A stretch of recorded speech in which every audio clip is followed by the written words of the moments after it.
Good morning. As we come to the fourth Sunday of Advent, we light the final candle on our wreath today, the candle of love. The light is now almost complete. Christmas is very near. So today the gospel invites us to reflect not so much on words spoken, but on love revealed through action. And it does so by placing before us remarkable figure, Saint Joseph, the silent saint. So in the Gospel of Matthew, we hear nothing that Joseph says. Not a single word is recorded in the Gospel. Yet his life speaks louder. Joseph teaches us that love does not always need many words. Sometimes love is shown most clearly in what we do, in our action. So let us look at Joseph's situation here. He discovers that Mary, to whom he is engaged, is with child. And the child is not his. Confusion, fear, disappointment, and even heartbreak must have filled his heart. Joseph is described as a righteous man in the gospel. And what does righteousness look like for him? He decides to divorce Mary quietly. Why? Because he wants to protect her. He does not want to expose her to shame or in danger.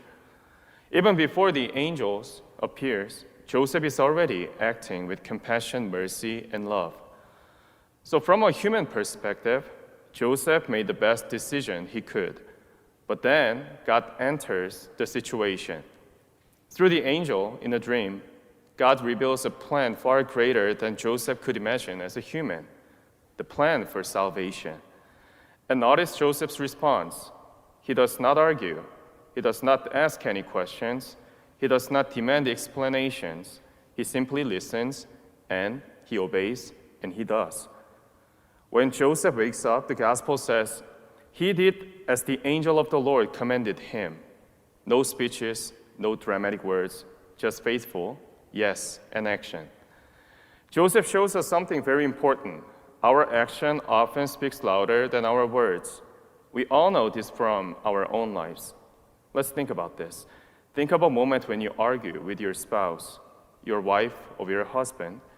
Words may fail, apologies may feel awkward, but later, when your spouse cooks your favorite meal or does a small act of kindness for you, suddenly you feel it. I'm loved.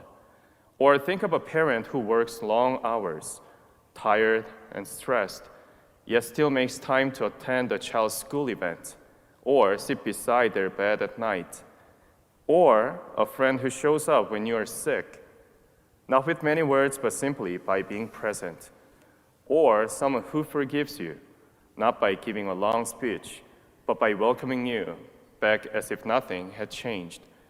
So these actions say, you matter, you are loved. So as we approach Christmas, this is a powerful reminder for us. It is easy to say loving words. It is easy to say, Merry Christmas, I love you, I'm praying for you. Of course, these words are good and important, but love must also take flesh, just as Christ did. So this week, let us ask ourselves, how can I act with love? Maybe it means reaching out to someone who is lonely. Maybe it means being patient with the difficult family members. Maybe it means forgiving someone you have held resentment against. Maybe it means listening, truly listening, without interrupting or judging them. Maybe it means serving quietly without needing recognition. So Saint Joseph teaches us the value and beauty of silence. In a world filled with noise, opinions, arguments, and distractions, Joseph invites us to find quietness in our hearts, because in silence, Joseph heard God's voice. In silence, he trusted. In silence, he loved. So as we prepare for Christmas, I encourage you to take some quiet time in prayer to reflect on this. Turn off the noise. Turn off your TV, phone, or tablet. Sit before the Lord or sit before the nativity scene in your house. Let God speak. Like Joseph, listen and then act. So may this final week of Advent help us not only to speak about love, but to live it, following the example of Saint Joseph, the silent saint, whose actions still speak to us today.